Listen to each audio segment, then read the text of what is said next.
자, 오늘 우리가 41강이죠. 제목이 길어서 짧게 넣었는데 기도의 자리가 능력을 결정한다. 이게 오늘 제목입니다. 기도의 자리가 능력을 결정한다. 자, 제목에서도 알 수 있는 것처럼 기도의 자리 이 참 중요합니다. 기도 안 자리에서는 능력이 안 나타난다는 것이죠. 기도의 자리에 바로 그 자리에서 능력이 결정됩니다.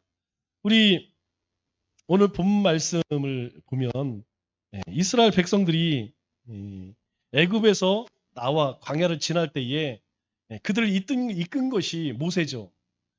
모세는 정말 대단한 사람입니다. 정말 대단한 사람이에요. 어떤 면에서는 뭐 다윗을 능가하죠.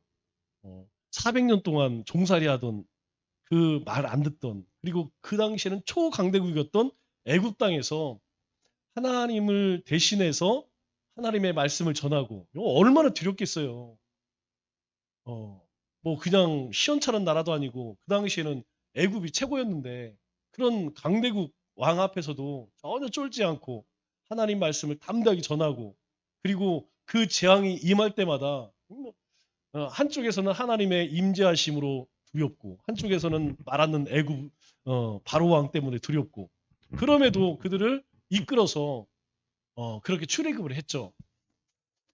우리가 이 모세가 어떻게 해서 이런 지도력을 발휘할 수 있었느냐? 기도가 아니면 해석이 안 됩니다. 이 모세의 지도력은 어디서 났느냐? 바로 기도의 힘이었다는 것이죠.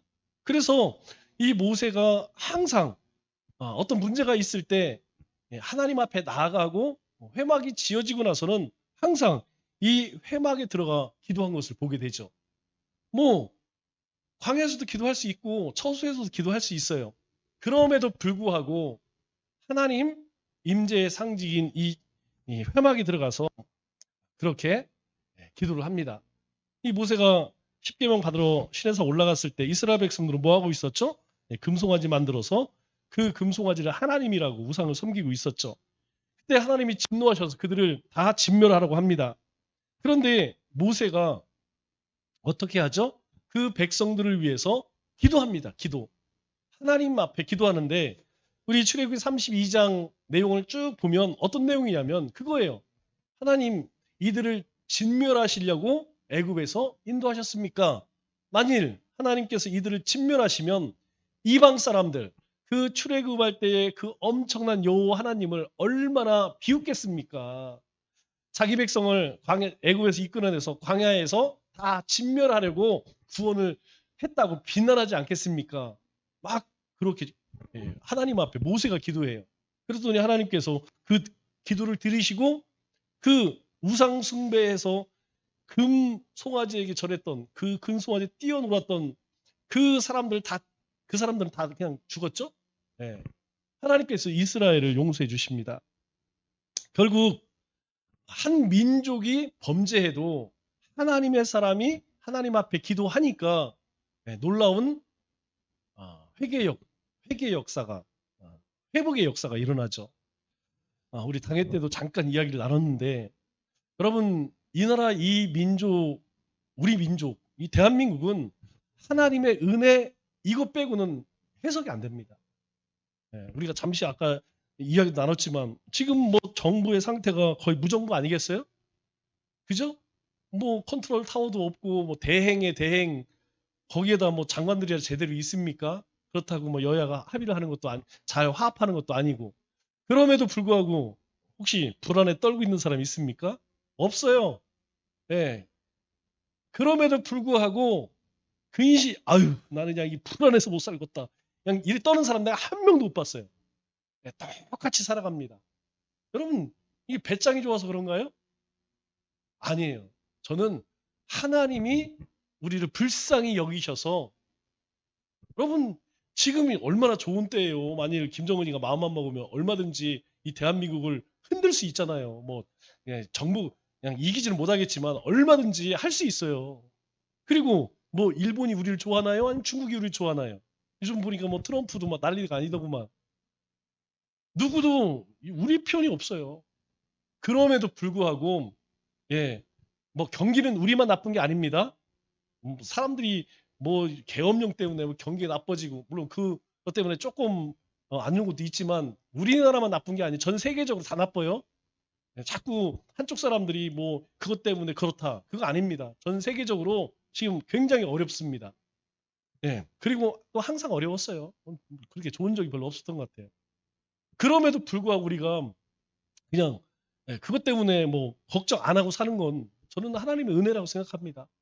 예, 어떻게든 하나님이 우리 가운데 함께 하시기 때문에 예, 하나님 앞에 기도하는 하나님의 사람들이 있기 때문에 저는 하나님께서 붙들고 계시다고 생각해요.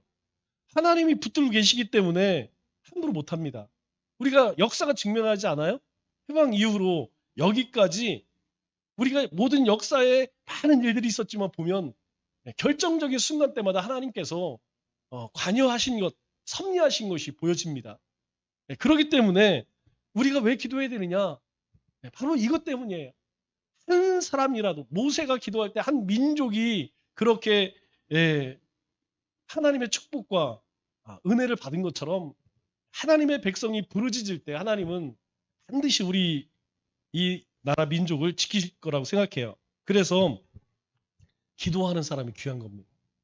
여러분, 기도하는 사람이 하나님 앞에 귀한 거예요. 우리 요한계시록 묵상할 때 뭐라고 이야기합니까? 이 금쟁반에 성도가 기도하는 기도의 제목들을 천사들이 금쟁반에 담아서 하나님의 보호자 앞에 이렇게 갖다 올리는 그런 묘사를 하더라고요. 그러니까 우리가 기도할 때 그 기도가 천사들이 다 받아서 하나님의 그 보좌 앞으로 다 나른다는 거예요. 하나님께서 그걸 다 보신다는 겁니다. 그리고 뭐라 그래요? 갚아주신다고 그래요. 너희가 기도한 그 제목들을 하나님이 다 들으시고 갚아주시겠다는 거야. 너 억울한 거 있으면 하나님께서 갚아주신다는 거야. 우리 가운데 소원이 있으면 하나님이 이루어주신다는 거예요. 우리가 이제 다음 주면 오늘이 41회니까 다음 주가 42회차로 끝나게 되는데 여러분 뭐 40번을 하든 50번을 하든 중요한 게 뭐냐면 기도하지 않으면 소용이 없어요. 기도하면 뭐 많은 것에 우리가 공부를 했습니다. 가장 중요한 것은 뭐냐? 기도를 하는 게 중요하다. 기도하는 그 사람이 귀하다. 자, 오늘 말씀을 보면 기도는 어디서 기도했죠? 네. 기도하기 위해서 회막으로 나아갔다는 거예요. 오늘 7절 말씀 보면 모세가 항상 장막을 취하여 항상 이래요. 항상. 항상 어쩌다가 아니라 항상 장막을 취하여 여호와를 앙몽하는 자는 다 진 밖에 회막으로 나아가. 예. 하나님을 바라보는 사람들은 다 그 회막 앞으로 다 나아가.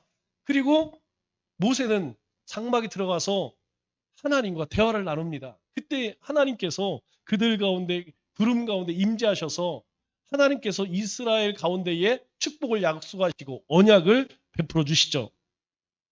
다시 얘기해서 모세는 항상 장막에 거했다, 장막에 나아갔다 이 말은 장막을 취했다 이 말은 기도의 자리를 구별했다 이 말이죠. 뭐 하나님께서 어떤 특별한 장소 그곳에만 임하겠습니까?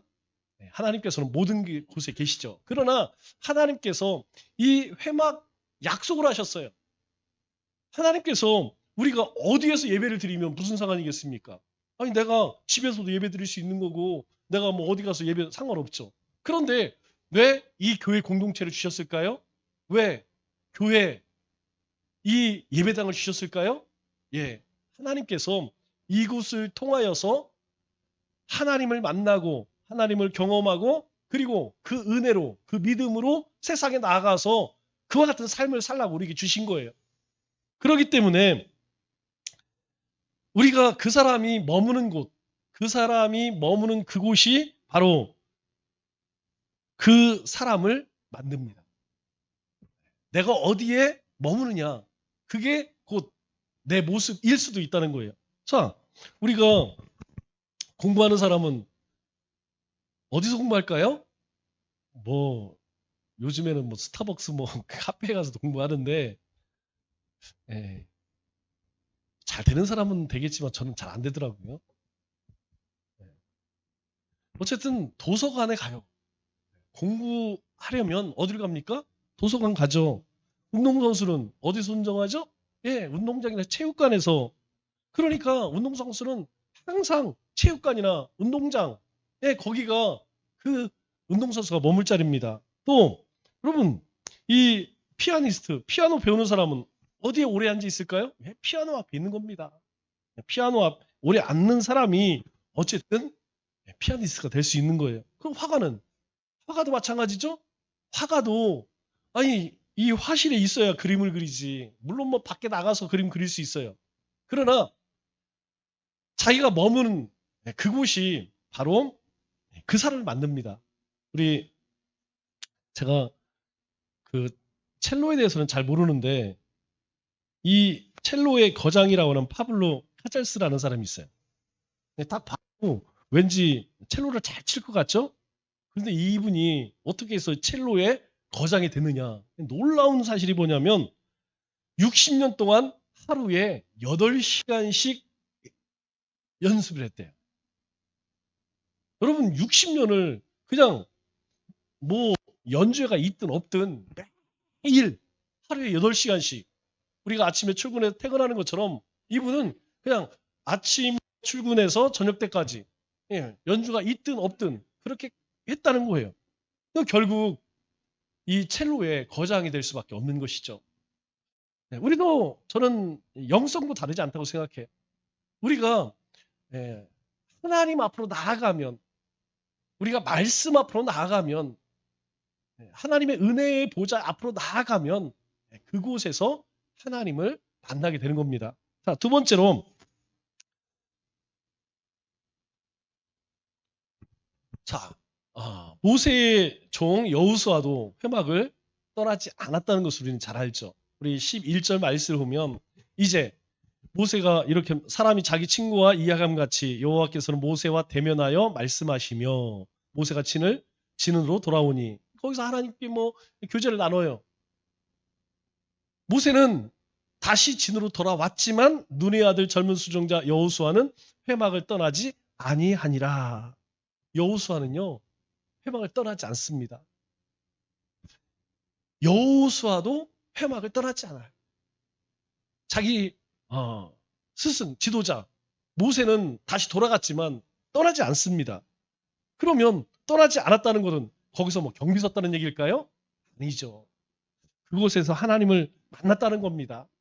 하나님 앞에 구할 것을 구했다는 것을 이야기하는 것이죠. 우리가 여호수아가 단순히 이 모세를 쫓았다고 해서 종이 된 게 아니라는 걸 보여주는 것이죠. 여호수아가 어떻게 모세를 이어서 이스라엘의 지도자가 되었느냐. 바로 모세처럼 하나님과 그렇게 아주 긴밀한 교제를 나누는 사람이었다는 것을 그가 기도의 사람이었다는 것을 우리가 알 수 있는 것이죠. 기도의 사람은 기도의 자리를 떠나지 않습니다. 말씀의 자리를 떠나지 않습니다. 그렇기 때문에 내가 하루 중 내가 어디에 가장 오래 있는가 대부분은 직장 다니시는 직장이겠죠. 그걸 빼고 나면 아니 그 직장 안에서도 내가 어떤 시간을 보내고 있느냐 그것을 보면 그래서 우리가 기도의 자리에 머물게 되면 그 사람이 능력과 은혜를 받게 되는 것이죠. 그럼 당연한 것이죠. 기도의 자리에 오래 있는 사람이 더 큰 은혜를 받는 것이고 그리고 더 큰 능력을 받는 것입니다. 저는 우리 성도님들이 이런 거룩한 욕심이 좀 있었으면 좋겠어요. 우리가 흔히 이야기하는 더러운 욕심이 있죠. 우리 얼마 전에 가룟 유다에 대해서 말씀을 함께 나눴어요. 이 가룟 유다의 욕심은 더러운 욕심입니다. 이 더러운 욕심은 다른 것이 아니고 세속적인 것, 나의 유익만 추구하는 것, 내 배만 부르는 것, 이것을 성경은 더러운 욕심이라고 이야기합니다. 그러나 그렇지 않은 것들이 있죠. 어떻게 하면 우리 지난주 야고보나 우리 오늘 함께 나눴던 요한, 뭐 성격도 별로 안 좋고 뭐 아주 이 사람들 뭐 우리가 상식으로 생각하면 막 그죠? 진짜 이거 뭐 우리가 성경으로 읽어서 그렇지 실제로 한번 봤다고 생각해 보세요. 이 사람들이 못 지나간다고 해서 막 불로 막 다 그냥 태워 죽입시다. 말이 안 되죠. 조금 자기들 마음에 안 든다고 쟤들은 우리가 그냥 싹 그냥 상대하지 맙시다. 아니 예수님의 이름으로 우리 제자들이 있는데 우리 12제자가 있는데 왜 예수님의 이름으로 저래? 저 사람들 다 못하게 하십시오. 그런데 예수님께서 그들을 어떻게 세우십니까? 그것을 살짝 바꾸시니까 그들이 하나님 앞에 정말 그런 일꾼들로 바뀌는 걸 보게 되죠. 우리 가운데에도 그런 거룩한 욕심이 있어야 돼. 나는 정말 예배의 사람 되겠다. 기도의 사람 되겠다. 말씀의 사람 되겠다. 나는 증인된 삶을 살겠다라고 하는 이 거룩한 욕심이 좀 있었으면 좋겠습니다. 그리고 하나님의 능력은 믿음으로 받는 거예요. 믿음으로. 믿음으로 구하는 사람이 하나님의 응답을 받는 것입니다. 우리가 신앙생활한 경륜, 직분 그런 것으로 받는 게 아니에요. 하나님을 향한 믿음으로 하나님 앞에 구할 때에 바로 우리 가운데에 역사가 일어나는 것입니다. 그래서 결국은 기도의 자리가 영적 능력을 결정한다고 볼 수가 있는 것이죠. 그렇다면 그런 자리를 찾아가든지 그런 자리를 만드는 게 중요하겠죠. 우리가 그런 자리를 찾아가기 어렵다면 내가 있는 그곳을 그런 자리로 만들면 됩니다. 하나님이 임하시는 자리를 만들면 돼요. 하나님의 영광이 드러내는 자리로 바꾸면 됩니다. 자, 마지막으로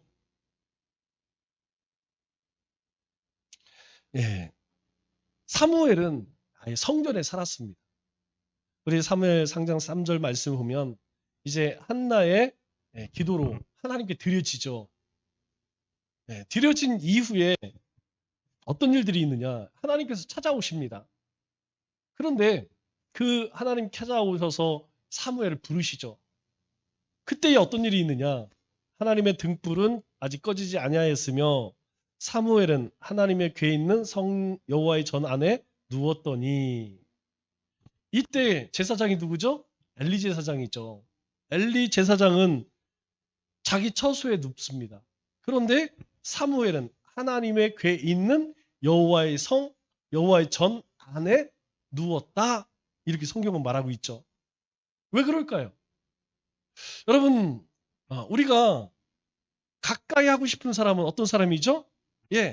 좋아하는 사람, 관심 있는 사람, 사랑하는 사람, 이런 사람 옆에는 계속 머물고 싶은 거예요. 그러나 내가 좀 싫어. 관심이 없어. 그러면 같이 있을 이유가 없죠. 사무엘이 자기 처소가 있을 텐데 굳이 여호와의 궤에 있는 여호와의 전 안에 누웠다. 이 말은 뭐? 그게 좋으니까 하나님의 언약궤에 있는 그곳에 있는 것, 그것이 즐겁고 기쁘니까 있는 것이죠. 그래서 이 사무엘은 아예 그냥 성전에 살았다는 것을 우리가 알게 됩니다. 그 얘기는 하나님을 기다렸다는 얘기죠. 하나님을 사모했다는 얘기입니다. 하나님을 사모했다는 것이죠. 이것을 모아서 기도의 자리가 기도의 능력을 결정한다라는 것을 알게 됩니다. 저는 우리가 기도 영성학교를 마치면서 그랬으면 좋겠어요. 우리 성도들이 정말 말씀 사랑하고 기도하고 증인된 삶, 이것은 그리스도의 삶입니다. 이것은 우리가 추구의 어떤 높은 이상이 아니라 그냥 우리의 삶이 돼야 돼요. 우리의 삶이 예배가 되고 우리의 삶이 찬송이 되고 우리의 삶 자체가 하나님께 드려지는 기도가 될 수 있어야 된다는 거죠. 그렇게 하기 위해서는 어떻게 되죠? 그런 자리를 만들든지 그런 자리를 찾아가든지. 늘 말씀드리지만 하나님께서 내가 어디에서 기도한들 안 듣겠습니까? 그런데 조금 달라요. 우리가 분주한 가운데에서 기도하는 것과 한적한 곳, 조용한 시간은 기도하는 것 틀립니다. 집에서 침상에도 기도할 수 있어요. 그것과 이 교회에서 기도하는 것 조금 다릅니다. 여러분 새벽에 힘드시면 저녁 때라도 잠깐이라도 지나가면서 가까이 했으면 좋겠어요. 여러분의 기도의 자리를 만드셨으면 좋겠어요. 하나님과 좀 세상과 좀 단절된 곳에서, 세상과 좀 격리된 곳에서 하나님을 깊이 만날 수 있는 그런 자리, 그 자리가 우리의 능력을 만듭니다. 자, 정리하겠습니다. 자, 하나님의 전에 나와서 기도했으면 좋겠고요. 떠나지 말고, 하나님의 전을 떠나지 말고, 또 하나님의 전에 머물며 힘써서 그렇게 기도했으면 좋겠습니다. 우리 2024년, 25년, 원래 작년 말로 끝내려고 했는데 조금 더 길어졌어요. 기도 영성 학교, 이 한 게 중요한 게 아닙니다. 기도 영성 학교를 통하여서 내가 기도하는 사람이 되었으면 좋겠어요. 우리 올해에는 정말 쉬지 않고 기도하는 기도의 사람 돼서 우리가 더 하나님과 깊은 친밀한 관계, 그리고 하나님의 살아계심과 하나님의 응답하심을 경험하는 우리 믿음의 권속들 되시기를 주님의 이름으로 축원합니다.